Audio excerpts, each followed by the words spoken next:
할렐루야. 참 좋으신 주님의 은총과 평화가 오늘 하나님을 예배하는 자리를 찾은 우리 모두에게 물붓듯이 부어주시기를 주의 이름으로 간절히 축원드립니다. 비록 제한된 그런 상황이긴 하지만 그래도 우리가 함께 모여서 예배할 수 있다는 것, 이 아침에 우리에게 주시는 벅찬 은혜인 것 같습니다.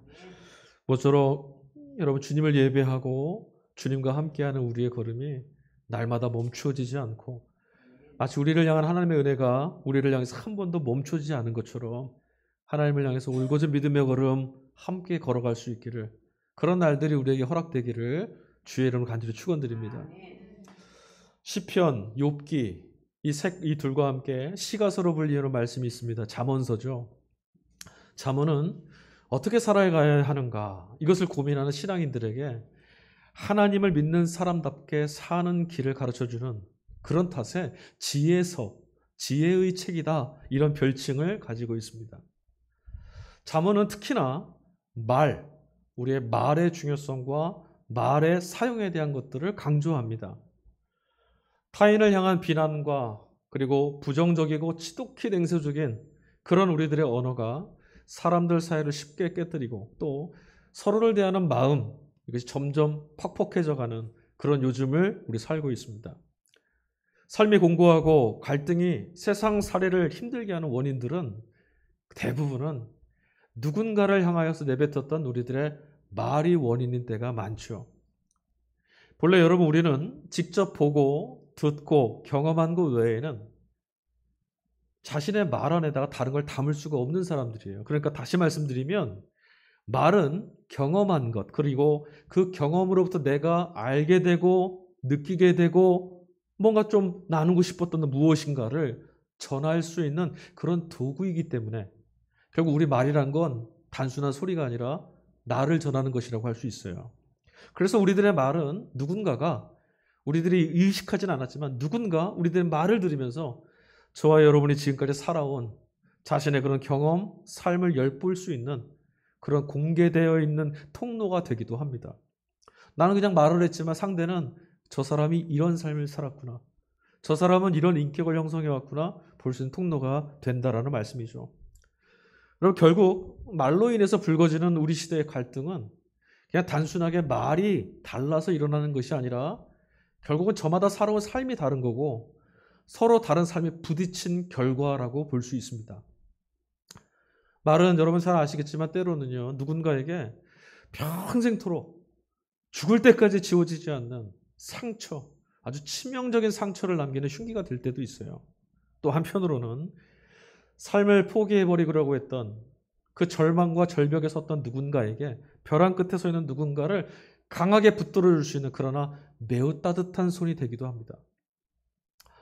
무심결에 여러분, 내 자신이 쏟아낸 말들이 우리는 잘 몰랐지만 내 영혼을 깨뜨리기도 하고요. 하나님을 향해서 우리가 무수히 내뱉었던 그 불신의 말들이 있지 않습니까? 그것들이 결국은 스스로의 삶을 하나님이 계시지 않는 그런 삶, 그런 세계 가운데로 떨어뜨리고 마는 그런 걸음 우리 살아온 거예요. 말한 것만 못하다면 여러분 말하지 말아야 되고요. 말하지 않는 것보다 나은 말을 우리는 할 수 있어야 됩니다. 혀를 다스리는 곳, 그곳에 생명이 죽고 사는 것이 그곳에 있다, 잠언 기자가 전하는 말이죠.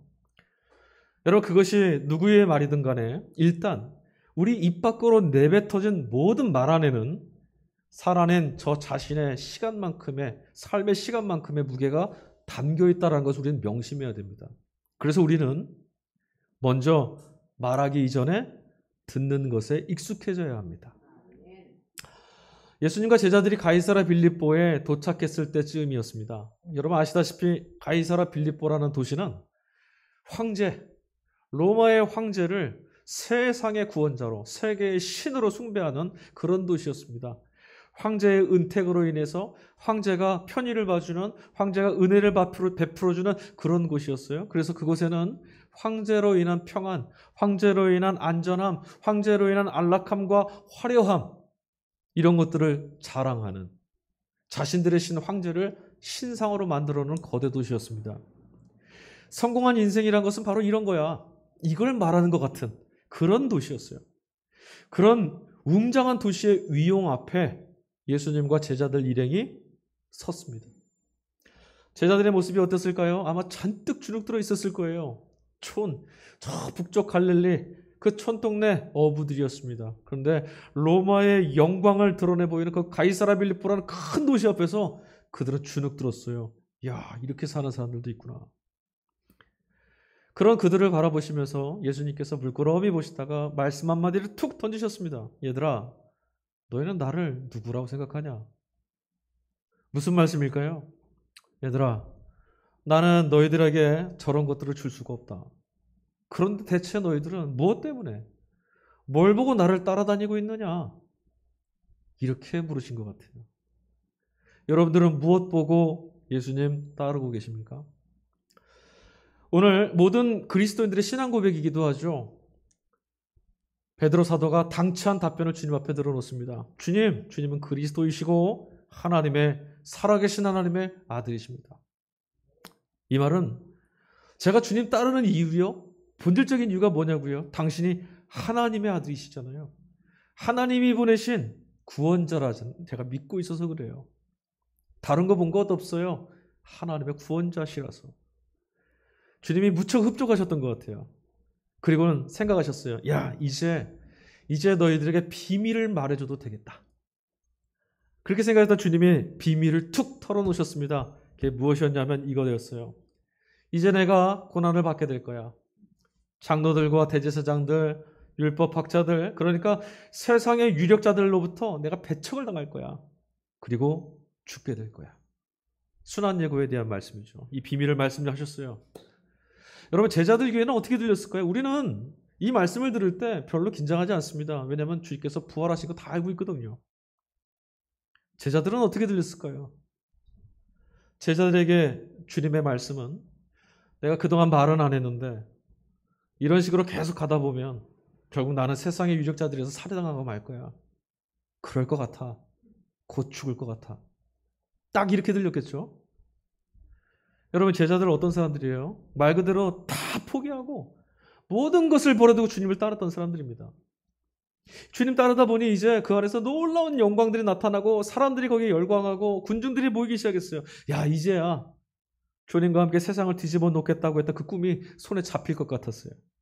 그런데 견고한 세상, 압도적인 로마의 권세, 게다가 바뀌지 않는 대중들, 그들의 반응 앞에서 마음을 이제 좀 더 단단히 먹고 이 길을 절대 포기하지 않겠다. 이런 단단히 먹어도 그래도 부족할 상황인데 아무래도 하나님 나라 복음 운동한 거 있지 않냐. 성공하기에는 이제 틀린 것 같다. 마치 이렇게 들린 것 같은 주님의 말씀, 제자들에게는 너무나 무책임한 말씀으로 들렸던 거예요. 이제 난 죽을 거야. 수제자 베드로가 성급하게 예수님의 입을 가로막았습니다. 다른 제자들이라도 혹시 들으면 의기사침할까 봐 부랴부랴 급하게 예수님의 옷깃을 확 잡아 끌고 그 입을 막았어요. 원문 언어를 보면 굉장히 사납게 주님을 막아섰다, 꾸짖었다 이렇게 표현되어 있습니다. 결코 그리하실 수 없습니다. 그 말은 주님, 당신과 함께하는 이들, 우리 모두를 결국 사지로 몰아넣으려고 그러시는 겁니까? 책망이죠. 그런 심약한 생각일랑은 꿈도 꾸지 마십시오. 윽박지름입니다. 근데 그 순간에 도리어 주님은 아주 엄하고 거칠게 그를 뿌리치셨어요. 사탄아, 내 뒤로 물러가라. 너는 하나님의 일을 생각하지 않고 사람의 일만 생각하는구나. 사탄. 여러분, 예수님께서 사탄을 공식적으로 처음 대면하셨던 게 언제인지 아세요? 공생애를 시작하시면서 광야에 시험 받으실 때입니다. 그 시험의 내용을 다 기억하시죠? 돌이 떡이 되게 한번 해봐라. 그건 먹어야 살지 않겠냐? 성전 높은 곳에 가서 뛰어내려봐라. 아무렇지도 않은 그런 신령하고 놀라운 것을 사람들에게 보여줘봐라. 그리고 사탄의 권세 앞에 절해라. 세계를 다 너에게 주겠다. 이 세 가지 유혹이었어요. 여러분, 이 유혹들을 어떻게 들으십니까? 사실 이 유혹은요, 마귀 사탄이 예수님께 줬던 이 유혹은 모든 인간의 삶에 있어서 가장 달콤하고 아주 강력하게 찾아오는 유혹들입니다. 아주 달콤한 거예요. 오늘도 세상은요, 이런 것들을 성취하려고 하는 그런 목적을 따라서 돌아가고 있다고 해도 과언이 아니에요. 우리 다 이것 얻으려고 땀 흘리고 남들보다 위에 서려고 그러고 내가 더 앞장서려고 그러고 사람을 무시하기도 하고 자신의 건강이 상하든 말든 내몰려서 살아가는 이유가 바로 이것 때문입니다. 이것 얻으려고. 살고자 하는 본능이 있는 사람이라면 누구라도 이 유혹 쉽게 거절 못합니다. 못해요. 이런 유혹으로부터 완전히 벗어나는 길이 하나 있습니다. 완전히 자유해질 수 있는 그 길, 죽음을 지나는 것밖에 길이 없어요. 살아있으면 배고프면 뭐라도 훔쳐서라도 입에 넣고 싶은 게 본능이에요. 이것을 벗어나려면 죽는 것밖에 답이 없어요. 아무도 없는 광야였습니다. 그냥 누구도 보고 있지 않으니까 딱 한 번 주님이 눈 감으시면 됩니다. 주님을 따르는 사람들이라면 누구에게나 이런 유혹이 찾아와요. 여러분 어떠세요? 이런 유혹을 받아보신 적 있으세요? 예수님을 따라서 주님을 따라서 하나님 믿고 살아가는 삶의 걸음을 선택하셨는데 그때 마귀 사탄이 여러분에게 찾아와서 한번 돌을 떠게 되게 해봐라. 사람들의 영예를 한번 얻어봐라. 땅에 있는 것들을 다 소유해봐라. 이런 유혹이 찾아온 적 없습니까? 사역의 길에 나설 때 목회자의 마음을 흔드는 가장 강력한 유혹이 뭔지 아십니까? 다행히 지금 들을 사람이 없네요. 가족입니다. 가족. 자신은 직접 부름을 받은 소명이라도 있으니까 괜찮습니다. 그런데 그 곁을 지키기 위해서 아내와 어린 자녀, 부모님들이 배를 곪게 될 때 남들처럼 하고 싶은 것, 사고 싶은 것, 누리고 싶은 것들 슬그머니 포기해야 될 때 목회자의 믿음과 소명은 흔들릴 수 있습니다. 이게 잘하는 걸까? 이렇게 사는 게 과연 옳은 걸까? 강력한 도발과 유혹의 소리가 마음속 저 깊은 어딘가에서 일어나요. 그리고 타협과 변절로 걸음을 향하도록 아주 거칠게 뒤흔듭니다. 그러나 여러분, 주님은 어떻게 하셨나요? 사탄의 방식이 아니라 내가 이 광야에서 혼자 죽을지언정, 아무도 보고 있지 않은 이 외로움의 땅에서 나 혼자 쓰러져 죽을지언정 나는 하나님께 이어진 의로운 길을 선택하겠다. 사탄아, 그러니까 물러가라. 살고자 하는 그런 자신을 부인했던 주님의 외침이 광야에 울려 퍼질 때 사탄이 어떻게 했습니까? 있는지도 모르게 사라졌습니다. 자신을 하나님 앞에서 부인하셨을 때.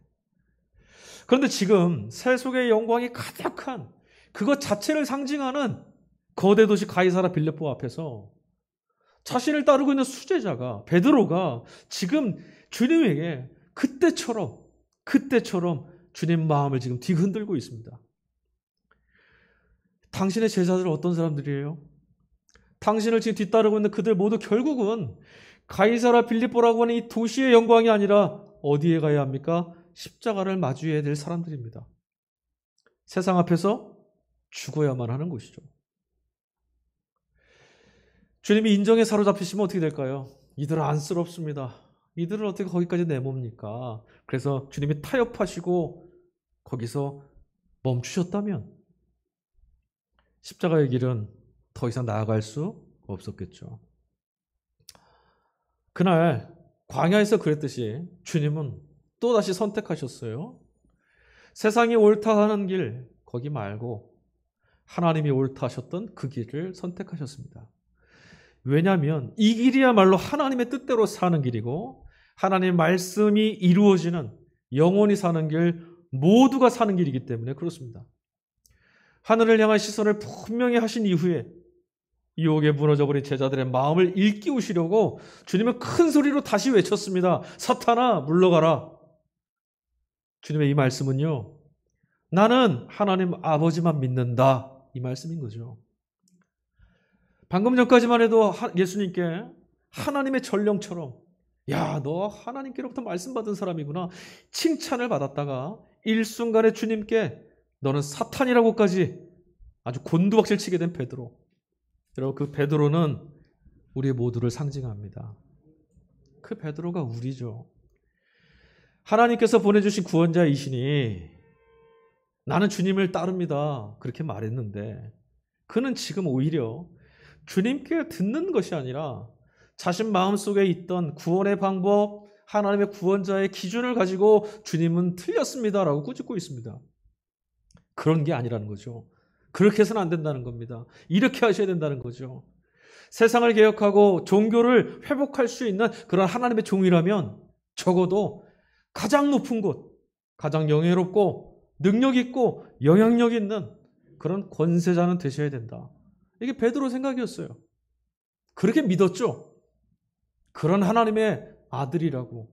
그렇게 하나님께서 보내신 능력자라고 믿었습니다. 왜냐하면 지금까지 예수님이 보여주셨던 이적들이 하나님만 하실 수 있는 그런 것도 자꾸 보여주시거든요. 여러분, 그러나 그런 식의 구원은 주님 앞이 아니라 저기 가이사라 빌립보에 있습니다. 세상을 통치하고 구원한다고 말하는 황제, 세상에 존중하고 세상이 간절히 바라는 구원, 황제의 구원이 바로 그거죠. 주님을 따르면서도 지금 베드로는 하나님의 구원자가 아니라 황제의 구원을 바라고 있던 거예요. 더 많이 가지고 더 높아져라.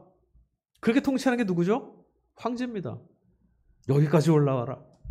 다 정복해라. 너희가 1등이 되라. 그런 구원의 방식과 달리 여러분, 하나님의 구원은 어디를 향합니까? 낮은 곳. 더 낮아져라. 더 버려라. 그 낮아짐, 가장 낮은 곳에 있는 그곳이 어디입니까? 바로 십자가입니다. 십자가는요, 가장 낮은 곳이에요. 그러나 여러분, 황제의 구원에 익숙해진 우리들의 눈에는 솔직히 십자가 잘 들어오지 않습니다. 십자가에 달리는 건 뭐처럼 보입니까? 예수님이 달리셨으니까 십자가 능력이고 구원이라고 우리 말하지만 내 자신이 아마 십자가에 달린다면, 아니 내 자녀들이 이런 십자가에 달리게 된다면 그건 실패고 죽음 당하는 것, 그 이상으로 보이지 않지 않습니까?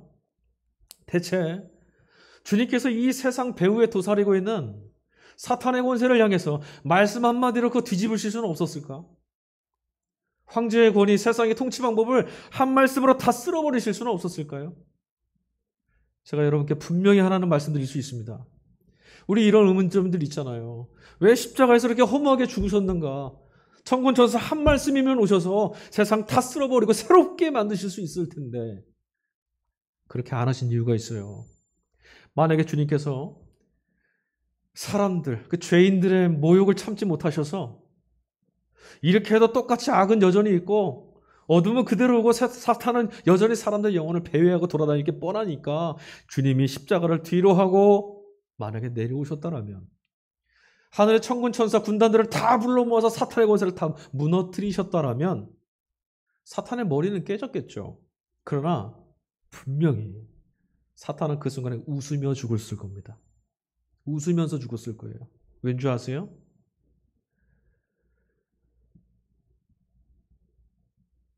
세상에 우러러보는 최고의 권세가 뭐죠? 힘입니다.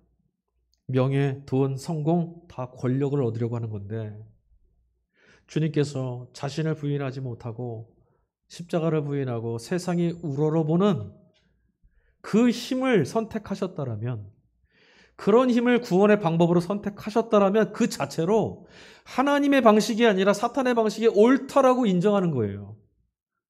그러니 결국은 사탄이 이기는 겁니다. 하나님 뜻보다 사탄의 뜻이 더 옳잖아요. 현실성 있잖아요. 실효성 있잖아요. 인정하는 꼴이 되는 거죠. 하나님의 아들이 사람의 일에 걸려 넘어지는 겁니다.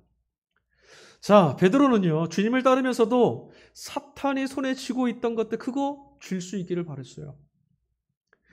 주님을 따르고 있으면서도 사탄이 이끄는 그 길, 주님도 그런 길로 우리를 이끌어 주셨으면 생각하고 있었습니다. 그것은 어디였을까요? 가이사라 빌립보였을까요? 아니면 황제의 궁궐이었을까요? 아니, 우리가 지금 주님께 보고 있는 건 도대체 뭘까요, 여러분? 우리는 주님께 무엇을 기대하고 보고 있습니까? 십자가를 향해서 나아가신 주님을 따른다고 하고 있으면서도 정작 사탄이 주님을 유혹했던 것들을, 먹을 것, 입을 것, 쓸 것, 명예, 권세, 성공, 내게 주신 일용할 양식을 뛰어넘는 나에게 과분한 것들을 우리는 탐하면서 세상의 영광을 마음 안에다 고스란히 담은 채 그저 십자가의 변두리를 겉돌고 있지는 않습니까? 그러니 우리가 베드로를 비난할 자격이 없습니다. 똑같습니다. 뿐만 아닙니다, 여러분. 우리는 뭔가 손해를 볼 것만 같고 망하는 것 같고 이러다 죽을 것 같다는 생각이 슬며시 들어오는 순간이면 여지없이 그럴 수 없다라고 주님을 밀쳐냈던 베드로처럼 주님을 밀어내고 그 자리에 주저앉고 맙니다. 주님께 듣지 않고 저 사람만 못하고 저만큼 못하면 난 실패했어.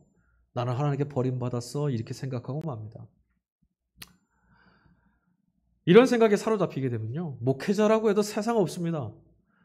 목회도 여기서 벗어나지 못해요. 한 사람의 자유와 해방, 한 사람의 죄로부터의 구원, 영원한 하나님과의 만남의 그 기쁨의 감격 이런 것들이 아니라 어떻게 하면 사람들을 모을까? 얼마나 큰 성전을 지을까? 얼마나 영향력을 행사할 수 있는 그런 사람이 될까? 여기만 몰두하게 되고 그런 것들을 통해서만 만족을 얻게 돼요. 타락하는 겁니다. 사탄아 물러가라. 주님의 말씀은 아주 날카로운 비수처럼 배금주의와 물질 만능에 사로잡혀 있는 그런 것 때문에 마음과 영혼이 딱딱하게 굳어 있는 우리들을 향하고 있습니다. 부끄럽고 민망하고 상처가 아주 치명적입니다. 그런데 여러분, 오늘 말씀을 끝까지 읽다 보면 아직 우리에겐 소망이 있습니다. 왜 그럴까요? 여러분 어디에서 소망을 발견하십니까? 물러가라 하셨던 주님의 말씀이 거기서 끝나지 않습니다. 분명하고 확실한 방향을 하나 제시하십니다. 어디로 물러가라 하셨죠? 어디로 가라 하셨어요?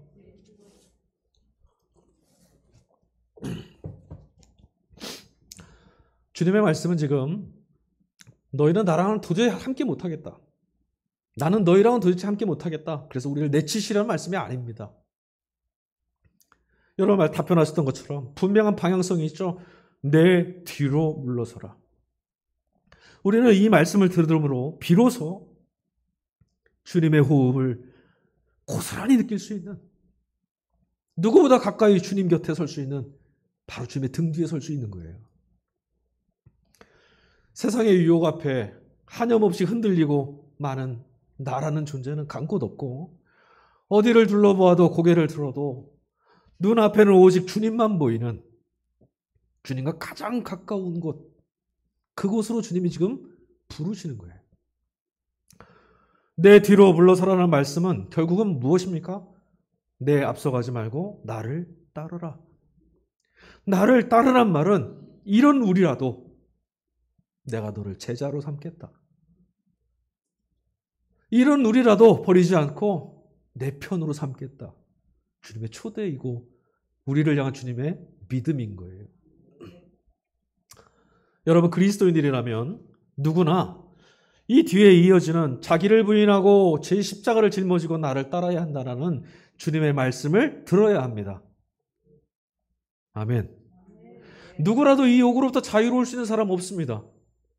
믿음을 갖기로 결심했다면, 예수님 따르기로 결심했다면 누구나 이 말씀 들어야 합니다. 제 십자가를 짊어지라. 십자가는 어디에 있습니까, 여러분? 십자가는 골고다 언덕 위에 세워져 있지 않습니다. 그건 주님이 짊어지셨던 십자가예요. 우리 각자의 시간과 삶 속에 십자가는 놓여져 있습니다. 두리번거리지 않고 정신 똑바로 차리고 주님만 바라보지 않으면 살 수 없는 그런 일들, 그런 순간이 바로 우리들에게 주어진 각자의 십자가의 자리입니다. 화려하고 멋진 세상의 구원이 아니라 하나님의 구원의 방법, 하나님이 가르쳐 주시는 하나님의 백성답게 사는, 그리 살기 위해서 용기를 선택해야 되는, 그리 살기 위해서 주님의 뒤만 따라가야 하는 그 선택의 자리가 바로 십자가인 거예요. 하나님 방식대로 생각하고 주님이 하셨던 방식대로 걸어가는 것, 그것이 십자가를 짊어지고 주님을 따르는 제자들에게 요구된 믿음의 삶입니다. 그러니 여러분 우리가 주님을 따르긴 따라야겠는데 그 길에는요, 그럼에도 불구하고 여전히 환난과 핍박, 모멸과 상처와 아픔과 세상의 조롱과 멸시가 담겨 있습니다. 베드로가 주님께 했던 것처럼 어쩌면 우리가 걷는 그 길에 가장 가까운 누군가로부터 너는 틀렸다, 그런 날카로운 비난이 가슴을 후벼 팔지도 모릅니다. 성공과 성취, 자기 욕망을 거부해야 할 뿐 아니라 주변의 조롱과 멸시를 감내하며 나가야 되는 길입니다. 누구나 인정해주고 있다고요? 그럼 여러분 그 길을 돌아서야 합니다. 십자가의 길이 아님이 분명합니다. 끊임없이 저렇게 했으면 좋겠다, 그리하고 싶다, 이런 마음으로 가득 차 있는 우리 자신을 부인하고 하나님의 자녀답게, 예수님의 자녀답게 살아가는 길, 세상을 거슬러야 되는 아주 외로운 길입니다. 그래서 예수님이 시험 받으실 때 광야에 홀로 계셨잖아요. 십자가를 향해서 나아가는 길은, 그래서 여러분, 제 자신의 목숨보다 소중한 무엇인가가 그 십자가 너머에 있다는 것을 발견한 사람만 갈 수 있습니다. 하면 못 갑니다. 죽으러 가는 길처럼 뻔히 보이는데 그것보다 더 소중한 게 있다는 게 보이지 않고 어떻게 갈 수 있습니까? 여전히 여러분 주님께 한 걸음도 나가지 못하고 있는 이유는 내가 바라던 것, 내가 중요하게 여겼던 것, 내 목숨이 더 커 보였기 때문이에요. 주님의 말씀, 주님이 보여주신 하늘의 영광 다 작아 보였어요. 그러니 그거 선택 못하는 겁니다.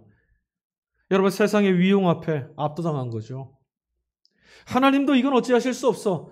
하나님을 믿는다 해도 하나님이 도우시다, 이것 없으면 안 돼. 세상이 이걸 줘야만 돼. 세상에 먹여줘야 돼. 이런 생각에 사로잡혔기 때문에 우리가 더 못 가는 거죠.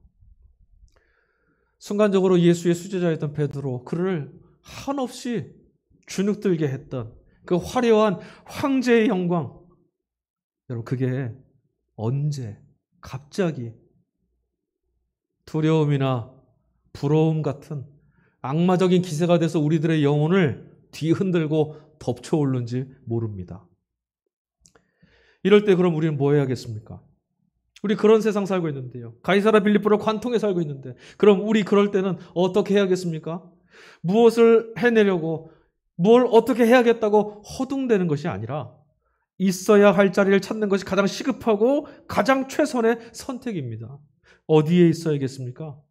어디로 가야 합니까? 주님의 등 뒤입니다. 주님의 등 뒤로 가서 제 자신의 모습을 감춰야 합니다. 세상 앞에서 내가 보이지 않도록 주님의 등 뒤에 나를 가려야 합니다. 그때 폭풍처럼 몰아닥치던 두려움이 잠잠해지고 앞서가시는 주님의 말씀이 들리기 시작합니다. 그리고 주님의 말씀이 들리면 그 말씀이 우리의 생각과 선택이 되고 우리들의 걸음이 되고 우리 자신의 언어가 되고 우리 자신의 삶 가운데 말씀이 육화되어지는, 주님의 말씀이 고스란히 우리 삶을 이루는 그런 것을 경험하게 되는 거죠. 주님은 모든 선택의 순간마다 기꺼이 하나님의 뜻을 택하셨어요. 그리고 살아오셨죠. 그래서 그리함을 통해서 하나님의 살아있는 말씀이 되셨습니다. 오롯이 하나님의 말씀과 겹쳐진 삶을, 하나님의 참된 말씀으로 살아내시는 그런 삶을 주님 사셨죠. 말씀이 육신이 된다는 건 바로 이걸 말하는 거예요. 예수님의 인생과 삶의 걸음걸음은 그 어느 한 걸음도 하나님의 말씀이 겹쳐지지 않은 게 없었다라는 말이죠. 언제나 주님의 말씀 선택하셨어요.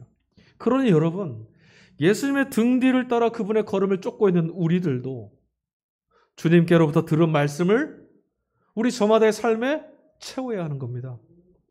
한 입으로 두 말하면 안 됩니다. 주님을 따른다고 했으니 이제는 삶에 담아내는 말들은 늘 주님을 하나님으로, 주님을 구원자로 고백하는 그런 매일의 언어로 채워져야 합니다. 그래서 여러분이 이렇게 질문해 봐야 돼요. 도대체 내가 무엇 때문에 지금 주님을 믿고 있는가? 주님이 왜, 어떤 것 때문에 나의 구원자가 되실 수 있는가? 여러분 질문해 보셔야 합니다. 주님을 믿는다고 하면서도 주님 안에 다른 것에 기웃거리면 곤란합니다. 삶으로 주님의 말씀에 아멘 하면서 살아갈 때, 우리 각자 걸어가야 되는 그 길 위에서 주님 말씀을 기억하고 아멘 하면서 살아갈 때 세상이 가져다주는 모욕과 비난, 세상에 우쭐거리는 그 부러움들 찾아와도 마음이 상하지 않고 외롭지 않고 곤고함도 견뎌낼 수 있습니다. 두렵고 억울하고 더 이상 외로울지 않습니다. 믿음의 고백이, 주님을 향한 우리들의 입술의 고백이 고백되는 그곳, 바로 그곳에서 사단의 권세는 힘없이 떠나가고 나를 의롭다 인정해 주시는 주님이 함께 계심을 여러분 믿으며 사셔야 합니다. 이 믿음의 고백이 여러분이 각자 짊어지고 걸어가야 되는 매일의 삶에서 말씀이 육신이 되는 것처럼 여러분의 그 고백이 여러분의 삶을 이루고 여러분의 삶을 이끌어가기를, 그래야 함으로 말씀이신 주님과 더불어 살아가시기를 주 예수 그리스도의 이름으로 간절히 축원드립니다. 아멘. 우리 이 시간에 같이 찬양하겠습니다. 우린 참 많은 주님의 소리를, 말씀을 듣죠. 이 사람 저 사람의 설교도 듣고 말씀도 읽고 귀를 기울입니다. 그런데 우리 눈앞에는 주님의 등 뒤가 보이질 않고 자꾸 세상이 보입니다. 주님의 말씀 앞에서 서보질 않아서 그렇습니다. 이 찬양 같이 불렀으면 좋겠어요. 주님 말씀 앞에 서 있는 참된 예배자, 주님의 말씀 앞에 서 있는 제자. 맞습니다. 우리는 배고픔, 두려움, 절망이라는 세상 앞에 있는 게 아니라 우리를 부르시는 주님 말씀 앞에 서 있는 겁니다. 환난에서 건지시는 주님의 말씀 앞에 우리 서 있는 겁니다. 그냥 서 있는 것이 아니라 내 뒤로 와라. 내 등 뒤에 서 있어라. 내가 앞장서겠다. 주님의 말씀 앞에 서 있는 거죠. 언제나 어디서나 영원한 하나님의 나라 살아가는 주님의 제자로 서겠습니다. 같이 찬양합시다.